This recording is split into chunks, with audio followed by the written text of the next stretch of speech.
हाय, मी सपना. सकाळची सुरुवात ही कितीही घाईगडबडीने सुरू असली तरी माझा आज दिवसाची शेवट हा खूपच छान मस्त झाला. थंड थंड पाण्याने डोकं धुवून घेतलं आणि दिवसभराचं सगळं घामाघूम झालेला जीव शांत वाटला. इतकं ऊन तापतंय ना आमच्याकडं. तुमच्याकडं आहे का ऊन? कमेंट बॉक्समध्ये मला नक्की सांगा. आज माझ्या पहिल्या स्वयंपाकाच्या घरी मला नाश्त्यासाठी बोटोळे बनवायचे होते. बोटोळे हा आपला महाराष्ट्रातील पारंपरिक पदार्थ, अतिशय पौष्टिक.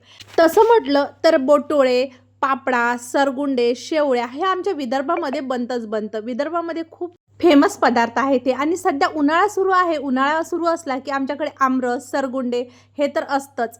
आता हा सगळा स्वयंपाक मला लहानपणी अजिबात येत नव्हता बरं का. जेव्हा माझं लग्न झालं होतं तेव्हा मला फक्त वरण भाताचं कुकर आणि पोळ्या करता येत होत्या. त्याही माझ्या पोळ्या फुगत नव्हत्या. पण आता जसं स्वयंपाक करता आणि एवढ्या वर्षाच्या नंतर माझा हात स्वयंपाकात बसून गेला आणि आता तुम्ही मला कुठलाही पदार्थ करायला सांगा तर मला तो झटपट जमतो देखील.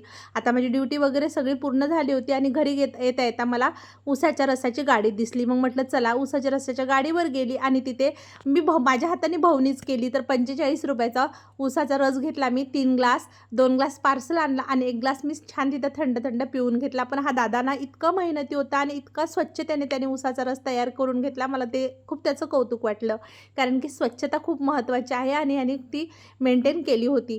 चला भेटते अशाच एका नवीन ब्लॉगसोबत. तुम्हाला माझे ब्लॉग कसे वाटतात कमेंट बॉक्समध्ये मला नक्की सांगा. आणि माझे जर व्हिडिओ तुम्हाला आवडत असतील तर माझ्या सोशल मीडिया अकाउंटला नक्की फॉलो करून घ्या. पुन्हा भेटू. बाय.